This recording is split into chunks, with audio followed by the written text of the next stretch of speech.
Welcome to 2D Web Solutions, Episode 7, where you ask questions and we find solutions. Thank you for being here for this episode where our aspects of design and development are discussed. I am Arelthia Phillips, founder of Pintop Solutions, LLC. And I'm Kerry Carron, founder of Ultimate Solution, LLC. Each episode, we answer up to 5 different questions, design and development and business related, that we get from our visitors. So if you'd like to have your questions discussed during a future episode, just visit our website, 2dwebsolutions.com, anytime and submit your question. Okay, Kerry, great. So our topic for today is process flow. Good topic. Great topic. Yes. So thinking about process flow, I guess we'll start from the beginning of the process. When do you start a client's project? Well, as I've mentioned in previous episodes, I do like to collect full payment up front. Of course, if it's a higher end project, then I might take payments in different chunks and payments along the way. But because I do that, typically I don't start any project until I've received that payment. And if I accept a check, then the work would begin upon that check clearing. So as soon as I have my payment and I know that I have the money in hand, then I am indebted to my client and it's a go. And until I receive payment, it's really just an idea. How about you? Great. I like the way you put that, Kerry. Until you receive payment, it's just an idea. I like that.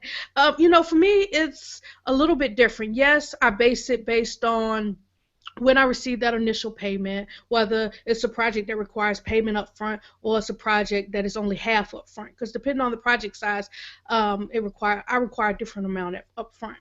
Absolutely. So, and I also have, my start date is not necessarily, the project start date is not necessarily when that payment clears or when I receive that payment. Normally, my project start dates are about 2 dates out, because that's how far I typically try to, get projects going. And for some reason, also, it seems like sometimes all my clients, especially old clients, everybody wants something all at one time. Old clients as in age or older as in pre-existing clients? Pre-existing clients. We're not going to talk about old people. Pre-existing clients. Right. Yeah, I'm one of those old people, so I can actually... Yes, I do. I enjoy being around those type of people. They help me feel young. Okay, but seriously though, so I'll schedule those projects out. I try to give everyone a start date so that they know, if I receive your payment by this date, this is your start date. If I receive your payment after this date, your start date is up in the air, because if somebody else gets that payment in before you, then their start date is moved up. You bring up a great point there, and initially answering that question, I didn't think about that aspect of it, but that is in fact what I do as well. And before I even send out an invoice to a person who has said that yes, they do want to proceed, I do coordinate with them and say, okay, I'm going to send this invoice to you, and when you get it, it is due upon receipt. As soon as you get me the payment, I will be able to schedule when I can actually start your project, because sometimes I do actually have quite a few projects going at one time. Like right now, I think I have 3 of them going, which I'm ready to pull my hair out, and I just need to breathe and relax and just do it. But in any case, it does. It depends on what that project is and when the client follows through with what their expectation is, and and I go from there just like you do. Yeah. So Kerry, how do you track all this? How do you track your client work? Maybe what tools do you use for keeping up with which project is first, what you've done on each project, especially because you said you had 3 projects going at one time. How do you keep up with all that? Well, there's a number of things I use, and initially I had some answers for this, that I had a regular process that I use, but I think my business right now is in transition, and so I'm finding that I'm using different tools than I normally would. So that is an ever-evolving kind of thing when it comes to what tools am I using. But for the most part, in the past and not so recently, but I think I need to maybe revisit it. I was using office time to just track the amount of time that I was using and what I was getting done in that time, just as a general guide for myself, even if my project was project priced versus hourly priced.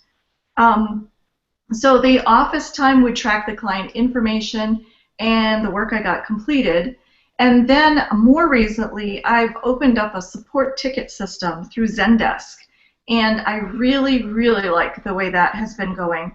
I also used to take questions and give answers out on Skype, but as I have become more busy and my time has become more valuable, for lack of a better term, when a client asks me a question in Skype, if I don't have time to answer it, or it seems to be an excessive question, and I use that term loosely, excessive meaning it's going to take longer than 5 minutes to address and deserves some additional questions and conversation going back and forth, I will give them my support ticket email and say, could you please put this in a support ticket? I don't have time to answer this right now. I'll get to it as soon as I can. And I do try to get to my email at least twice a day. And so I've been doing things like that. Zendesk is nice because you can keep that ticket open. And I vary it depending, again, on what type of project it is. I have some clients that hire me just to do task after task after task. I have some people who have ongoing big project that's in phases. I have some people that are just a one-time big project and it's all in one ticket. But Zendesk is nice that you can break those tasks out if you need to. So if you have a question about one thing, you can place it in a separate ticket to the client and address that while you're still addressing maybe some of the other things that are in a primary ticket or something along that line. So I know that one of your favorite tools is Trello. Do you use that specifically for client tracking? I do. I use that for my client tracking at this time. I've tried tools like Zendesk, and they just don't work for me. I feel like it's just another email account I have to check. But Trello works very well for me. I can tie everything up to it, which that's a whole nother conversation in itself. But definitely Trello is how I keep up with which projects I'm working on, when the deadlines are, what I've done, things like that for clients. So cool. Definitely. Yeah. So I mean, like I use that one tool primarily for tracking my clients, and I'm simple. I like to keep things simple and nice and neat. You wouldn't know it by looking at like my desktop and stuff, but I really do, and so that works just for me. I have columns and rows. I don't know. So do you do a different board for every client, or do you keep all of your clients on a work board, or how do you? Or should we save this for another session? Well, I guess we can get right into this. So basically, you're asking me, like, how do I handle this whole tracking process for my clients? Yeah. So basically what I do is when I get a new client, once they make that initial payment, once I receive that, I create a Trello board for them. Okay?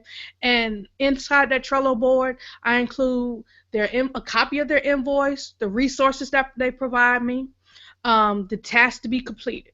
And I put each task goes, depending on how big the job is, each task can go in like one checklist. But let's say if it's a project that consists of like multiple use cases, then I'll have multiple cards with multiple checklists, and I just check off the checklist as I complete different parts of the project. And then I also have like the date that is due on that card. I have a card that's like my due date, and that's typically on my testing. So I have to have it tested by a certain date. And so that card will have a due date, and then if I don't make that due date or it gets close, it gets red. So it's like, look at me, look at me.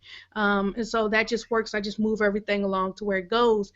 And then, like, for most clients, as I move through that process with them, I just add a new card for each project they want, because a lot of my clients come back for repeat work. So. And do your clients have access to the cards as well? No, they don't. They do not have access to the cards. Okay, that makes sense. That's great. So it seems like for that I have a pretty detailed process. How does your process look for that, Carrie? Um, well, like I said, mine is ever evolving. I love to create systems, so that's probably why I try a number of different tools and try to figure out which one is going to work best for me. I also like to try to automate everything. I don't want to have to go and create another card every time I get a new client. I want them to create the card, and so by sending them to the Zendesk, it creates the ticket, and I can sort by the people that are in the Zendesk. I can, search different things within. I can search different tickets within each person, and you're allowed to rename the tickets. So I name them for things that make sense to me, as well as are going to make sense to the client should they get it back as a pending kind of thing. So it did take a lot of getting used to. It took me about 3 weeks of tweaking different settings and trying different things and manipulating it to get it to do what I wanted it to do before my process was completely automated. But that also includes automating my entire business side of things too. So it has a dual purpose. Yeah. It's interesting you bring up the concept of automation, because automation, like when I say I create a Trello board for each new client, if a client comes to me based on like from a certain websites automatically create that for me. Oh, good. Yeah. So that is set up automatically, but like majority of my work comes from clients that I started with before. Right.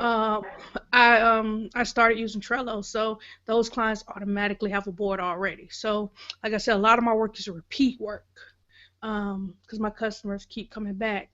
So we may have to do a full webinar on your process if that's something you're willing to share, and maybe put that out on a webinar on one of our other network websites or something like that. That'd be fun. Yeah, well, we'll have to do that. Yeah. Yeah.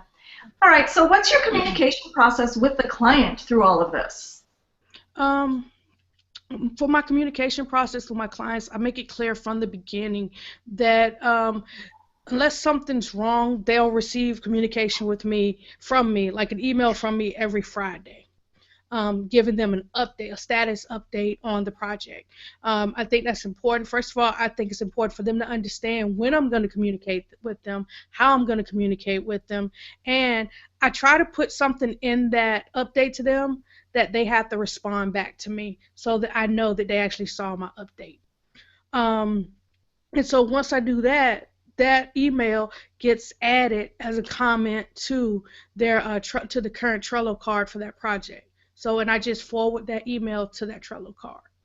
Oh, that's nice. So that's another form of automating it so that everything is in one place and tracked all together. Yes, yes. Yeah, you mentioned having a reply or something within your email that requires your clients to have something on their plate.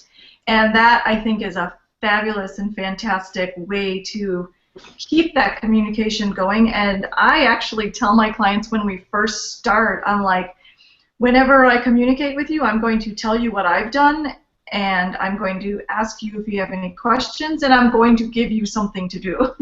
So I do the same thing. I put it back on their plate and put the ball in their court, or whatever all those little sayings are, to make sure that they have something to do, because I want their mind to be in on the process as much as my mind is in on the process. And it becomes that partnership that we've talked about in the past, about the relationship that you have with that client. Now, Kerry, you brought up one that you have different types of clients. Like some clients just give you a list of tasks to do, and then you have some clients which are more of like your project clients. They want you to complete a whole project. Is your communication process different for your different types of clients?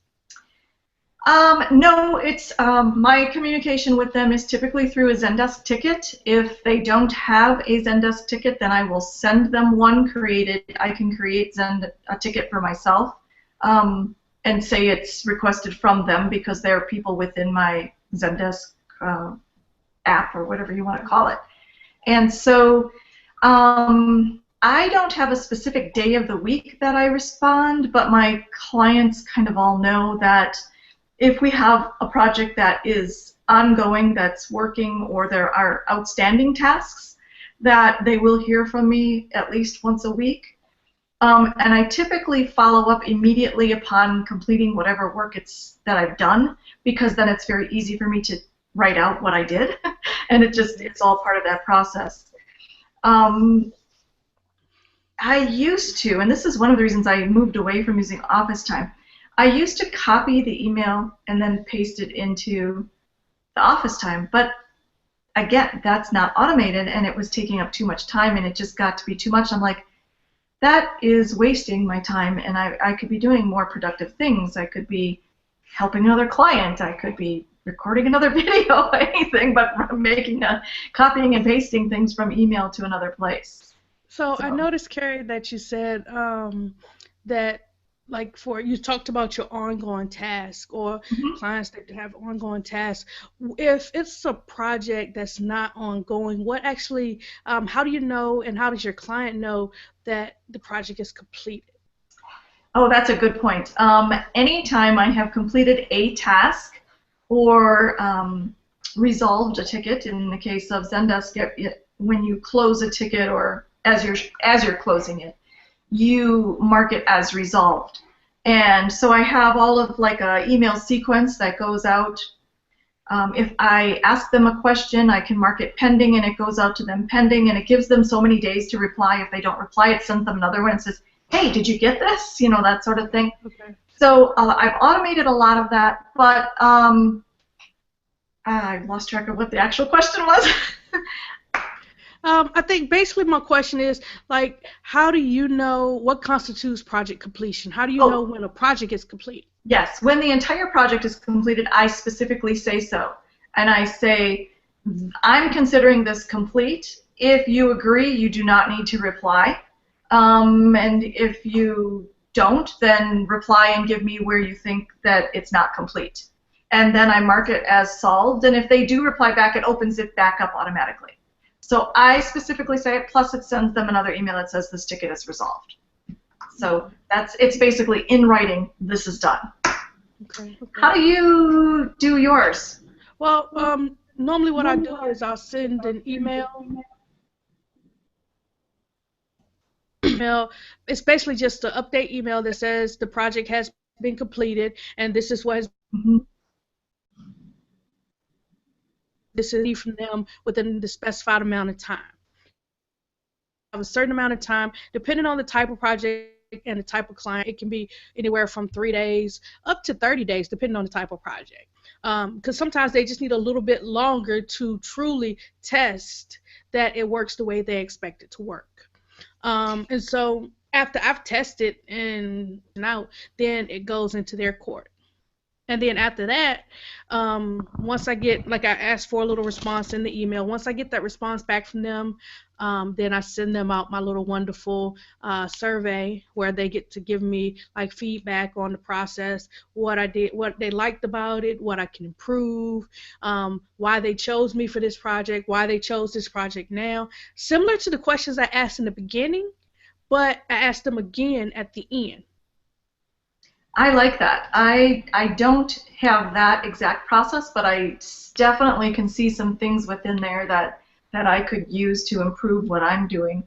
And, you know, one of the things that, going back in time, we talked a couple weeks ago about your initial questions that you ask and how you ask them. And I've implemented some of those strategies and combined them with my own style, and it worked beautifully. I mean, it was like bing, bang, boom, I had a new client, and I'm like, fantastic, this is so cool. So yeah, I do also have, if I have like a new project and the testing kind of thing, yes, that all takes place, you know, prior to me saying, in fact, that it's closed and it's resolved. It'll be like, for example, a perfect example is a brand new site. Well, if I'm moving it from my server to their server, I do want them to go through it. I've already tested it on my server. I've made sure I can see things that I think are supposed to be there on their server, and then I have them go through, and I do put deadlines to it. One of the things I did want to mention is there are so many changes nowadays to WordPress plugins and themes that I'm doing regular updates and security fixes for different plugins or WordPress or themes on a daily basis. So the amount of time that goes by that a client gets to look at something, in my case, can be vastly different than, say, if it were, I don't know, some of the things that I know you have created, like your kiosks and so on and so forth. Yeah, so I do try to limit that to a couple days and try to really get them to, understand that it's a priority. Yeah, I think so. I think that's one of the biggest things, one of the biggest reasons why I came up with especially for most WordPress projects, you have 3 days, 3 to 7 days, depending on the client. If I know if it's a client that they have multiple layers, I'll give that person 7 days. But for most of them, when it comes to WordPress, you have 3 days. So this does not mean you let it go and then you come to me after there have been 10 updates. No. Right. Right. All right. Well, I think we've covered all of the questions that we had for this episode. So tweet today's tip for us. And our tip for today is be intentional. Okay. So before we go, remember, guys, we want to hear from you. We encourage you to leave us comments on our website located at 2dwebsolutions.com so you can continue this conversation over there. And remember, when you ask questions, we do find solutions. So while you're on the website, feel free to submit those web design development questions or any design and development questions for that matter. Yeah, questions like things we're going to be focusing on soon, like how do I stay focused? Also, things like how do I keep going? What tools do I use? Do I need to use specific tools? Those are the type of questions, hey, we'll answer those for you.